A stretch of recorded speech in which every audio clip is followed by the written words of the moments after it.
Ce trajet, c'est ma fin et mon nouveau départ.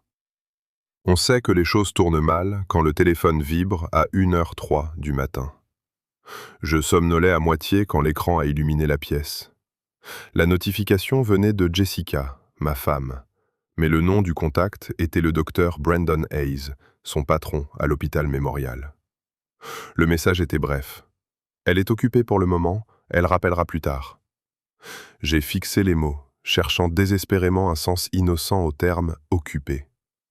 Mais mon cerveau revenait sans cesse à l'évidence. À 1h03 du matin, ma femme était avec son patron, et il se sentait assez à l'aise pour m'envoyer un message depuis son téléphone à elle, comme si je n'étais qu'un contretemps qu'il pouvait balayer d'un revers de main. La rage m'a frappé de plein fouet.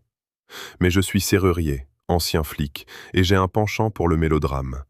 J'ai donc transformé cette colère en une réponse parfaite. J'ai tapé « Pas la peine, garde-la. C'est fini entre nous. » Puis, j'ai ajouté un point final, parce que rien ne dit mieux, c'est sérieux, qu'une ponctuation bien placée. J'ai cliqué sur « Envoyer », j'ai posé mon téléphone et j'ai essayé de dormir. Tu parles. Mon cerveau tournait à plein régime, repassant les derniers mois en boucle, cherchant les indices que j'avais ratés. 10 minutes ont passé. Puis, on a commencé à marteler ma porte. J'ai regardé par l'œilleton et j'ai vu le désastre.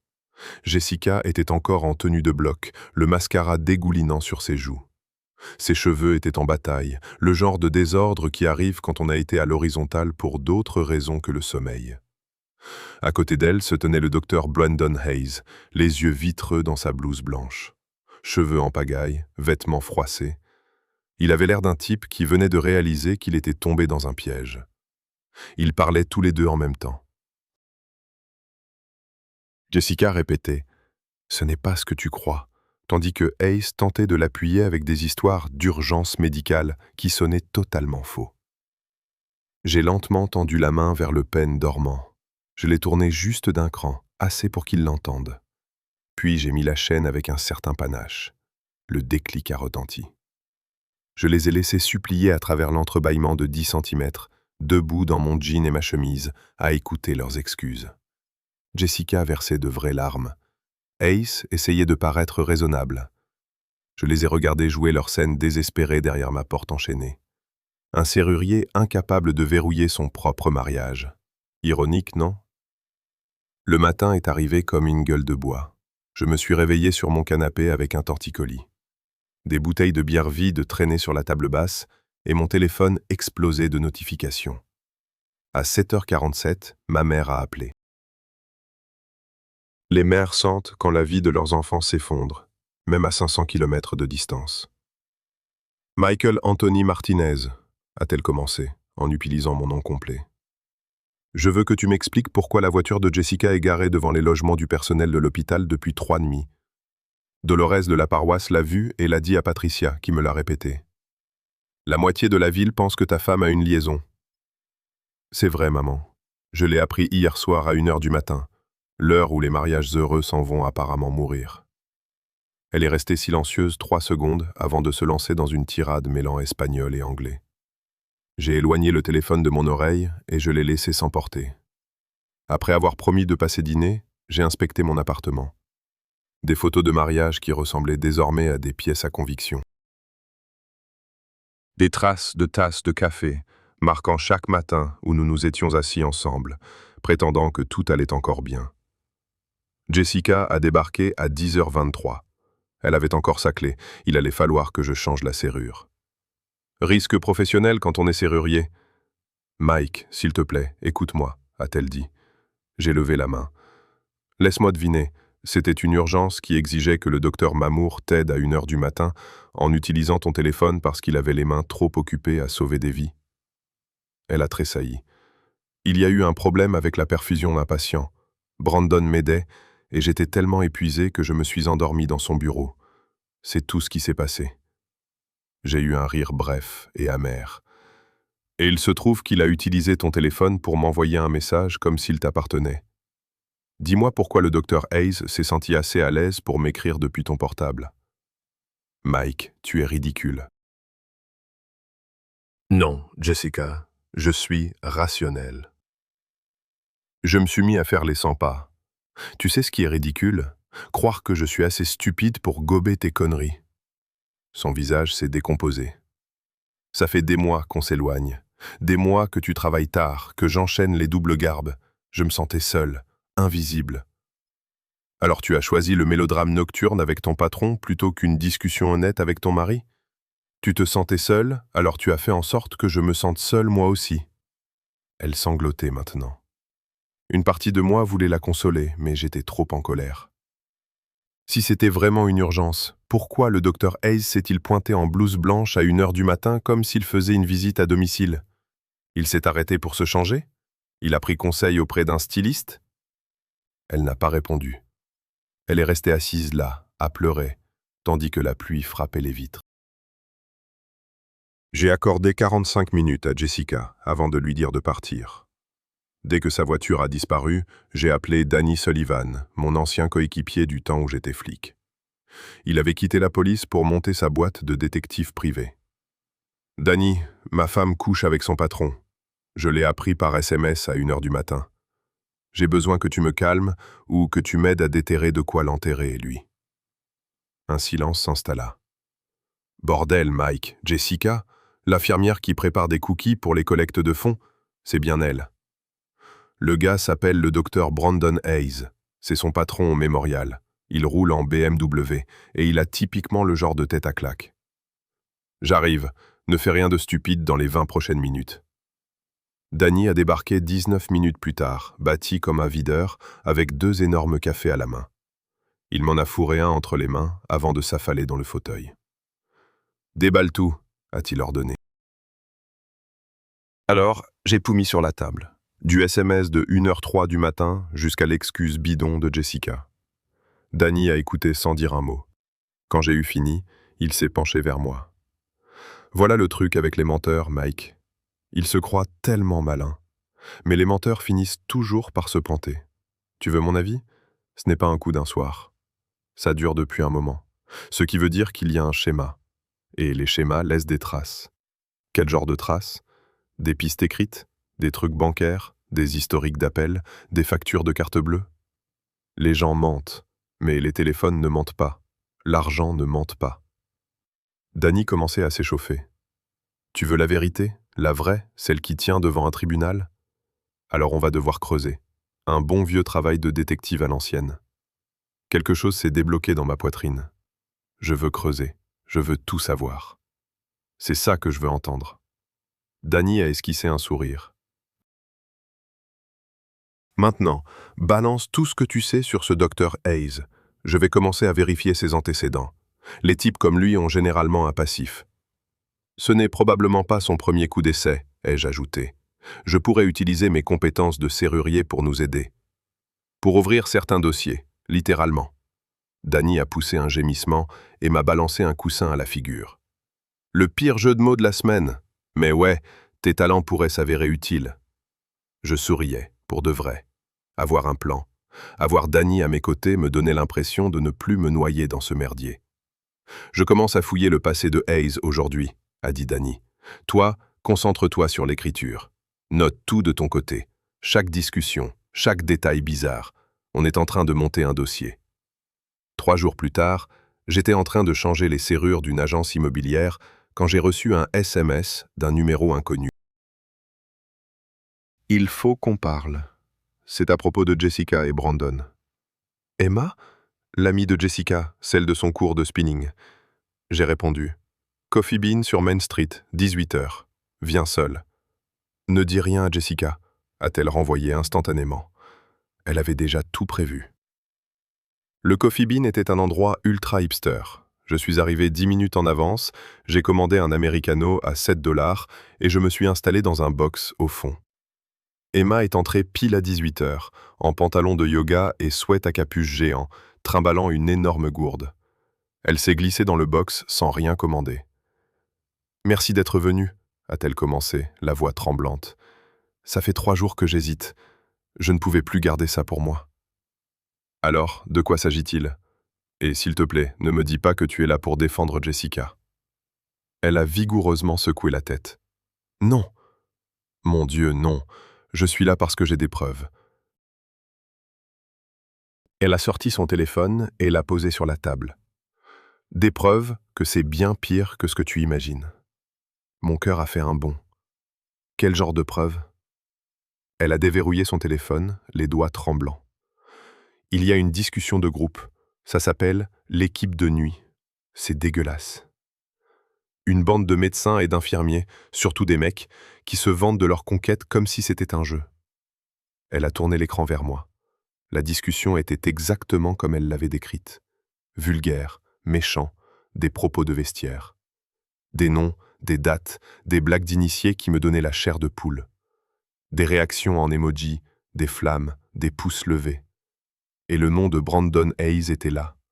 Pas seulement présent, il menait la danse. C'était le chef de file, postant des mises à jour comme s'il coordonnait des opérations. La garde de Denis m'a rapporté un autre point. La femme de Martinez est plus facile que je me le pensais. Le mari est serrurier. Ironique pour un type qui n'arrive même pas à verrouiller son propre mariage, suivi d'emojis qui pleurent de rire. J'ai fixé ces mots jusqu'à ce qu'ils me brûlent les yeux. La cruauté gratuite. La façon dont il avait transformé Jessica en un simple point, en une chute de plaisanterie. Il y a plus, a dit Emma en faisant défiler l'écran silencieusement. Le nom de Jessica apparaissait à de nombreuses reprises, avec des détails qui me donnaient envie de balancer mon café contre le mur. Des commentaires des autres félicitant Hayes, faisant des vannes, traitant toute l'affaire comme une ligue de fantasy football. Ça dure depuis combien de temps? Ai-je demandé. La discussion existe depuis au moins 2 ans. Le nom de Jessica a commencé à apparaître il y a environ 4 mois. Emma a repris son téléphone. Mike, je veux que tu comprennes. Je ne savais pas que c'était aussi grave. Jessica m'a dit qu'elle avait un faible pour quelqu'un au boulot, et je l'ai aidée à se couvrir. J'ai menti pour elle. Je pensais que c'était juste du flirt. Je ne savais pas qu'il y avait tout un club de chasse qui traitait les femmes comme des trophées. Je voulais lui en vouloir, mais je savais qu'elle était là maintenant, avec les preuves. Pourquoi me montrer ça maintenant? J'ai vu les messages de la nuit où tu as découvert le poteau rose. Le groupe est devenu dingue. Ils en riaient, Mike. Ils riaient du fait que tu l'aies appris. Ils faisaient des blagues, prenaient des paris pour savoir si Jessica retournerait avec toi. C'est là que j'ai réalisé que ce n'était pas une simple histoire de cœur. C'était malsain. Ce sont des gens qui ont du pouvoir, qui s'en servent pour détruire les autres et qui s'en vantent. Si j'ai bien compris, ma femme couche avec son patron, qui fait partie d'une sorte de club de rencontres médicales, et toi, tu l'as couverte parce que tu trouvais ça romantique. Dit comme ça, c'est encore pire, murmura Emma. C'est parce que c'est pire. Je me frottais le visage. Tu peux m'envoyer ces captures d'écran? C'est déjà fait. Je te les ai envoyées par airdrop pendant que tu lisais. Elle attrapa sa bouteille d'eau. Il y a autre chose. Je ne suis pas la seule à l'avoir couverte. D'autres étaient au courant et s'en fichaient, ou l'ont même aidé. Emma se leva, ramassant ses affaires. Je suis désolé, Mike, vraiment. J'ai trempé là-dedans, mais j'ai pensé que tu méritais de connaître la vérité. Toute la vérité. Merci pour ça, dis-je. C'est une preuve. Tu viens de me donner des munitions. Elle hocha la tête et partit. Je rouvris les captures d'écran et les fis défiler lentement. Ils se croyaient intouchables. Ils avaient oublié que chaque serrure peut être forcée. Danny débarqua 4 jours plus tard, un dossier bourré de papiers sous le bras. Il ne prit pas la peine de frapper, il utilisa son double des clés. J'étais entouré d'impressions, d'un bloc-notes couvert de notes et d'assez de tasses de café vides pour constituer un risque biologique. « T'as une sale mine ?» dit Danny en lâchant le dossier avec un bruit sourd. « C'est quand la dernière fois que t'as dormi? Dis-moi que ce dossier contient du lourd. » « Ça va refaire ta semaine. » Danny l'ouvrit d'un coup sec. « Voici les plus grands succès du docteur Brandon Hayes. Il s'avère que l'amant de ta femme a un passif plus long qu'un ticket de caisse de pharmacie. Des plaintes qui remontent à 7 ans, dans 3 hôpitaux différents. Le profil type du prédateur. » Je rapprochai le premier document. C'était une plainte d'une infirmière, Jennifer Kaufman, datant de 2018. Hayes avait fait des commentaires déplacés, suggéré qu'il discute de sa carrière autour d'un verre, puis était devenu odieux, quand elle l'avait éconduit. La plainte a fait l'objet d'une enquête, rapide. Puis elle a été classée avec une note « Affaire résolue par médiation ». C'est du jargon de boîte pour dire « On l'a payée pour qu'elle se taise, non ?» Bingo. Danny sortit une autre feuille. Ça, c'est Jessica Torres. Même histoire. Hayes a été très insistant. Elle aimait bien l'attention au début, parce qu'elle était jeune, quand elle a voulu rompre. Il a fait de sa vie professionnelle un enfer. Horaire pourri, évaluation de merde. Il disait qu'elle était instable émotionnellement. Elle a porté plainte. Accord confidentiel, clause de non-divulgation. Il continua de sortir des documents. Sarah Chun, 2020. Amanda Rodriguez, 2021. Melissa Grant, 2022. Toujours le même schéma. Hayes repère une cible, la charme, use de son statut, obtient ce qu'il veut, puis soit il la jette, soit il la rend misérable. « Il y en a combien ?» demandai-je. 8 plaintes documentées que j'ai pu trouver. Mais ce ne sont que celles qui ont osé faire une démarche. Pour chaque plainte dans ce dossier, il y en a probablement 3 ou 4 autres qui ont gardé le silence. Danny sortit une autre section. Et voici la partie vraiment intéressante. Le Memorial Hospital, là où il bosse actuellement. Ils savaient. Ils ont vu son historique quand ils l'ont embauché il y a 2 ans. Ils ont fait une vérification d'antécédents, ont vu les plaintes et l'ont pris quand même. Parce que c'est un bon médecin, avec un CV impressionnant. Je fixais les preuves. Donc ce type fait ça depuis des années. Des femmes essaient de l'arrêter, et le système se contente de le protéger? Exactement, dit Danny. Le gars sait comment manipuler le système. C'est devenu une science pour lui. Ta femme ne t'a pas seulement trompé avec un mec au hasard. Elle m'a trompé avec un chasseur en série. Ça en fait des munitions, dit Danny en se penchant en avant. Écoute, je sais que c'est personnel, mais voilà ce qu'on va faire. On va jouer finement. On va rassembler toutes les preuves.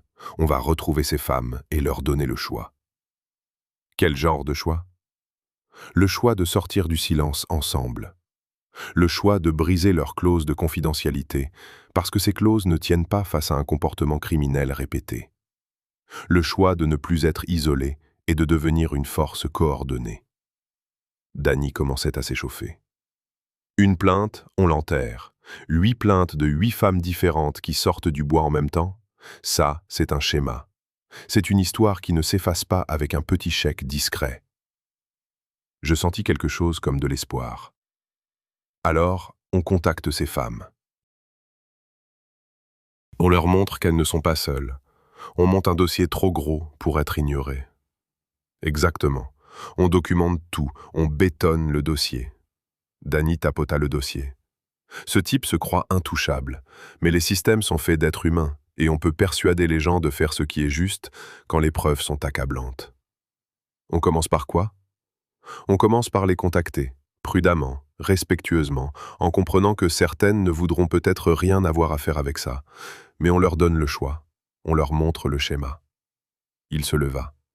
Et ensuite, on regarde le château de cartes du docteur Brandon Hayes s'effondrer. Je regardais le dossier. Bien, au travail. Laura Hayes m'a appelé un mardi matin alors que j'installais une serrure connectée. Numéro inconnu s'est affiché, mais un pressentiment m'a poussé à décrocher. Michael Martinez? La voix était féminine, calme, mais avec ce ton tranchant de ceux qui ont l'habitude de commander. Ça dépend qui demande? C'est Laura Hayes, l'ex-femme de Brandon. J'ai entendu dire que vous rassembliez des informations sur les activités de mon ex-mari, et je pense que nous devrions discuter. J'ai des choses que vous voudrez voir. J'ai failli lâcher ma perceuse. L'ex-femme de Brandon? Je vous écoute. Pas au téléphone. Déjeuner aujourd'hui. Au Rosie's Diner, dans l'East Side, 12h30. On se voit là-bas. Venez seule. Elle a raccroché. J'ai terminé l'installation dans le brouillard, essayant de deviner ce que l'ex-femme de Brandon pouvait bien me vouloir. Le Rosie's Diner était un classique de l'Americana, avec ses banquettes en vinyle rouge rafistolées au ruban adhésif. J'ai repéré Laura dans un box au fond, le dos au mur. La trentaine, une tenue professionnelle, des cheveux sombres tirés en un chignon serré, le regard vif et intelligent. Elle ressemblait exactement à quelqu'un qui avait été marié à Brandon Hayes et qui avait survécu pour en témoigner. Je me suis glissé sur la banquette.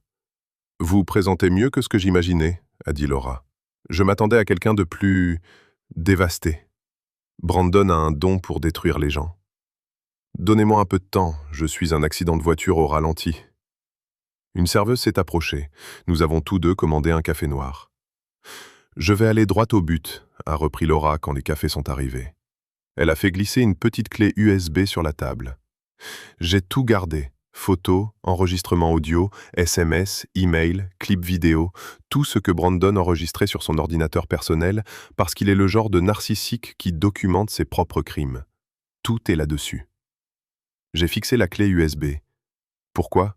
Pourquoi avoir gardé tout ça et pourquoi me le donner maintenant ? Laura a pris une longue gorgée. Je l'ai gardé comme assurance, quand j'ai découvert les liaisons de Brandon. Eh oui, au pluriel. Votre femme n'est pas la première, loin de là. J'étais assez jeune pour envisager de lui pardonner. Je gobais ses excuses. Elle a marqué une pause. Mais je n'étais pas assez stupide pour effacer les preuves. J'ai tout sauvegardé, des copies partout. Et les choses ont mal tourné, très mal. Elle a poursuivi. Brandon ne se contente pas de tromper. Il collectionne. Il compte les points, comme si c'était un jeu. Il garde les messages, les photos, les enregistrements, comme des trophées. Il a des dossiers sur son ordinateur, classés par nom et par date. Il va même jusqu'à noter les femmes, en précisant lesquelles étaient faciles, lesquelles ont demandé du travail. Elle a secoué la tête. Il ne se contente pas d'avoir des aventures. C'est un chasseur qui répertorie ses prises. J'avais l'estomac noué. Il tient vraiment des registres ? C'est un jeu pour lui. Et il est malin. Il ne garde jamais rien qui puisse remonter à son travail. Pas d'email de l'hôpital, pas de téléphone pro. Tout est sur ses appareils personnels, cryptés, protégés par mot de passe. Il se croit intouchable. Laura s'est penchée en avant. Mais j'avais les accès. Quand nous étions mariés, j'ai copié les fichiers avant le divorce. J'ai sauvegardé les mots de passe, j'ai repéré ses habitudes, et je suis restée assise là-dessus pendant 3 ans, à attendre le bon moment. « Pourquoi maintenant ?» ai-je demandé. « Parce que j'avais peur », a avoué Laura. Brandon a de l'argent, des relations, des avocats capables de m'enterrer lors du divorce. J'ai utilisé la menace de tout déballer pour obtenir un meilleur accord, mais je n'étais jamais passé à l'acte. Mais vous n'avez plus rien à perdre. Votre mariage est déjà fini, et d'après ce que j'ai entendu, vous montez un dossier avec d'autres femmes. J'ai ramassé la clé USB. Qu'est-ce qu'il y a là-dessus exactement ? Tout. Des enregistrements d'appels où il se vante auprès de ses potes. Des clips vidéo qu'il a filmés en secret pendant l'acte. Certaines femmes savaient, d'autres non. Des SMS où il explique comment séduire les infirmières. Des photos qu'il gardait en souvenir. Et le pire, un tableur. Un véritable fichier Excel où il répertoriait les noms, les dates, les notes et des commentaires sur chaque femme. Il appelait ça son journal de bord des exploits personnels. J'ai ressenti une satisfaction glaciale. C'était le propre registre de Brandon Hayes qui allait le condamner. « Pourquoi me donnez-vous ça ?» Laura a fini son café et s'est levée. « Pour avoir le plaisir de le voir tomber, pour savoir que j'ai aidé à l'empêcher de nuire à d'autres personnes, et pour pouvoir dormir la nuit en me disant que j'ai enfin fait quelque chose au lieu de rester assise sur ses preuves. » Elle a sorti un billet de 20 $. « Faites-en bon usage, monsieur Martinez. Ne vous loupez pas. Parce que si vous foirez votre coup, il saura d'où ça vient, et je devrais disparaître. » Elle est sortie. Je suis resté là avec la clé USB, sachant que je tenais désormais la clé de tout. Le gala de charité annuel de l'hôpital Mémorial était prévu pour le samedi 18 octobre, ce qui me laissait exactement 2 semaines pour m'organiser. Le gala était l'un de ces événements mondains où les gens riches payaient 500 $ l'assiette.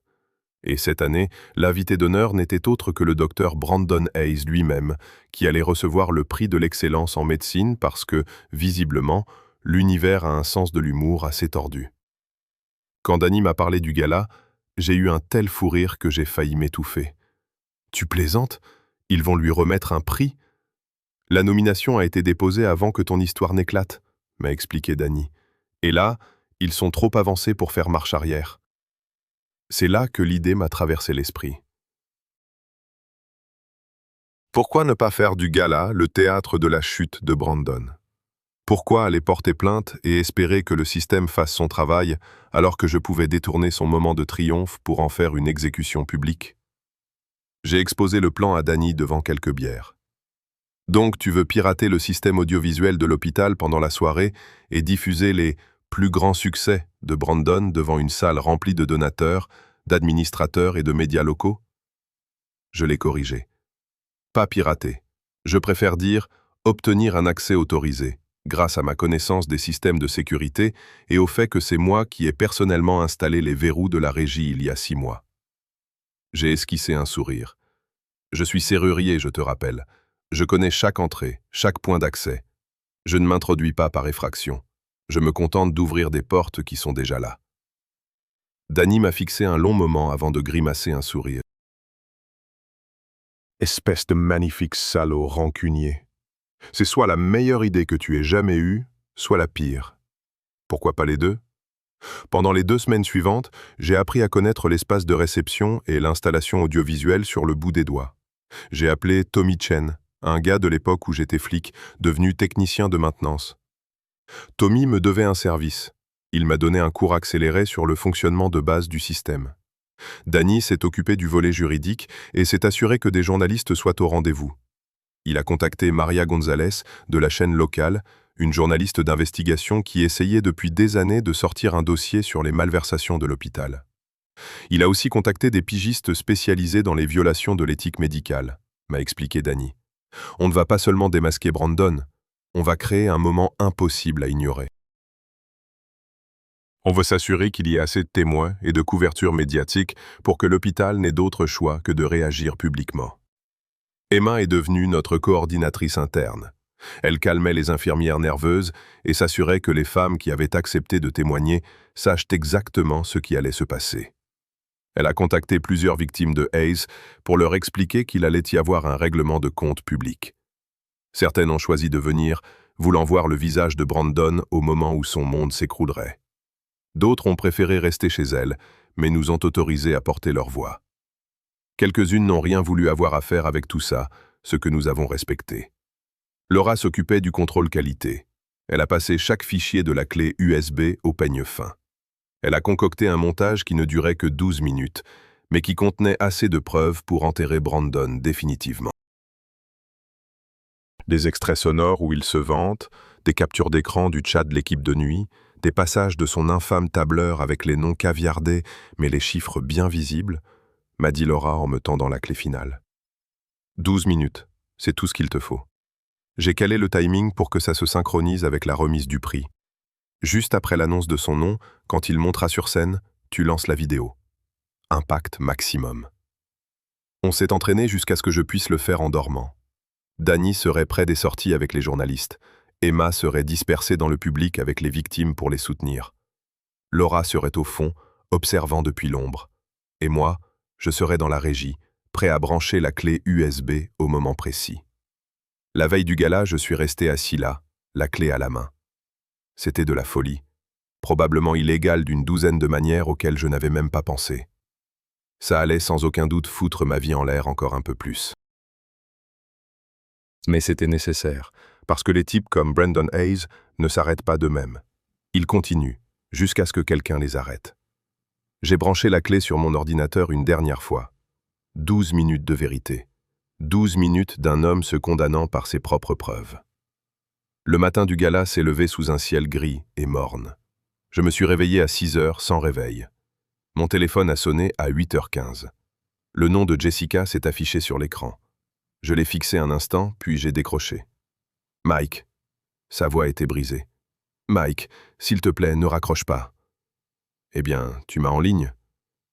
J'ai rompu avec Brandon il y a 2 jours. Je lui ai dit que c'était fini, que j'avais fait une erreur, que je veux essayer de réparer les choses avec toi. S'il te plaît, essayons une thérapie de couple. J'ai ri, un son rauque et amer. Tu as rompu il y a 2 jours ? Après 4 mois à batifoler dans mon dos, après m'avoir menti en plein visage, après avoir laissé ton patron m'envoyer des textos à 1 heure du matin? Et maintenant, tu veux une thérapie? Je sais que j'ai merdé. Merder, c'est oublier de sortir les poubelles. Ce que tu as fait, c'est un choix délibéré, répété, pendant des mois pour me trahir. Ce n'est pas une erreur, c'est une tromperie systématique. Elle pleurait. Mike, je t'en prie, je t'aime. Brandon était une erreur, mais c'est fini maintenant. J'ai bloqué son numéro. J'ai demandé ma mutation. Laisse-moi te poser une question. Est-ce que Brandon t'a enregistré? Est-ce qu'il a pris des photos, des vidéos? Est-ce qu'il a gardé des messages? Est-ce qu'il a documenté votre relation comme s'il s'agissait d'une sorte de trophée? Le silence fut assourdissant. Il s'étira pendant 5 secondes, puis 10. Jessica finit par murmurer. Il m'avait promis d'avoir tout supprimé. Après que je lui ai dit que c'était fini entre nous, il a dit qu'il effacerait tous les messages et toutes les photos. C'est ça, comme si les types avec un ego pareil tenaient leurs promesses. Laisse-moi t'apprendre quelque chose sur Brandon Hayes. Il ne supprime rien de ce qu'il collecte, il archive tout. Il documente chaque conquête comme s'il bâtissait un musée. Alors non, il n'a pas supprimé tes messages. Ils sont probablement sauvegardés sur 3 comptes cloud différents, avec des étiquettes, des dates et peut-être même des notes. Ses pleurs redoublèrent. « Oh mon Dieu, Mike, il faut que tu m'aides. Si ces photos sortent, mon boulot, ma réputation, ma famille... » C'est maintenant que tu te soucies de ton boulot et de ta réputation? Elle était où, cette inquiétude, il y a quelques mois? Je ne savais pas qu'il enregistrait. Je ne savais pas qu'il gardait tout. Je n'étais pas au courant pour les autres femmes ou pour le groupe de discussion.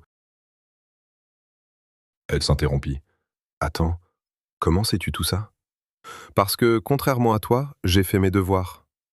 Quand j'ai découvert que ma femme me trompait, je ne suis pas resté assis à pleurer. J'ai enquêté. J'ai parlé à des gens. J'ai trouvé des preuves. Et ce que j'ai découvert est bien pire que ton infidélité. J'ai mis au jour un comportement de prédateur systématique qui remonte à des années. Des victimes multiples, des abus organisés, des dossiers à faire pleurer un procureur. Nouveau silence. Mike, qu'est-ce que tu as l'intention de faire? Parce que ce soir, c'est le gala de l'hôpital. Ce soir, Brandon reçoit son prix. Et ce soir, tous les invités de ce gala vont voir exactement quel genre de médecin il est vraiment. Non, Mike, tu ne peux pas. S'il te plaît, ne fais pas ça en public. Ça va me détruire moi aussi. Tout le monde saura. Tu aurais dû y réfléchir avant de laisser Brandon prendre des photos. Tu as fait tes choix. Tu as choisi d'avoir une liaison. Tu as choisi de faire confiance à un homme qui collectionne les femmes comme des cartes de baseball. Et maintenant, tu vas devoir vivre avec les conséquences. Tout comme je dois vivre avec le fait d'avoir épousé quelqu'un qui m'a trahi. Mike, je t'en prie. Je lui coupais la parole. Arrête de supplier. Arrête de faire des promesses que tu ne tiendras pas. C'est fini. Nous, c'est fini. Quoi que tu aies cru que nous avions, ça n'existe plus. Et c'est toi qui l'as détruit. Cache-toi si tu veux. Tu peux te faire porter pâle, rester chez toi, prétendre que rien de tout cela n'arrive. Mais tu ne peux pas annuler l'envoi de ce qui a été sauvegardé. La vérité va éclater, que ça te plaise ou non. Je raccrochais avant qu'elle ne puisse répondre, posais mon téléphone et finis mon café. Ce soir, la vérité éclatait. Le gala de charité annuel de l'hôpital Mémorial était exactement aussi prétentieux que je l'avais imaginé. Des sculptures de glace en forme de stéthoscope, des nappes blanches, des fleurs hors de prix, un quatuor à cordes. J'étais arrivé tôt, vêtu de mon seul costume, gris anthracite.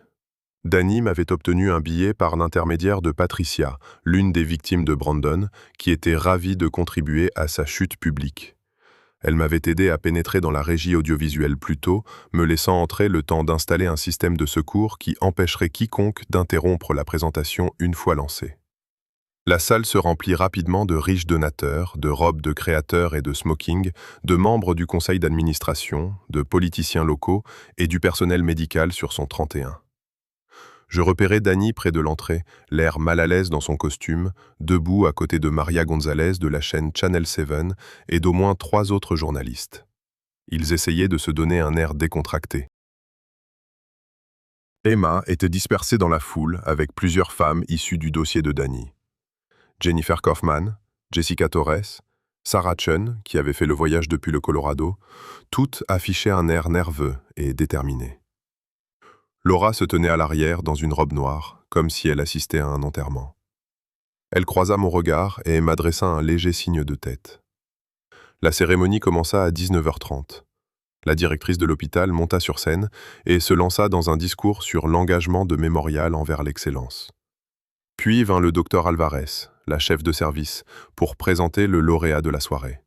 « C'est un immense privilège pour moi, commença-t-elle, de remettre le prix de l'excellence en médecine de cette année à un praticien qui incarne tout ce qui nous est cher à l'hôpital Mémorial.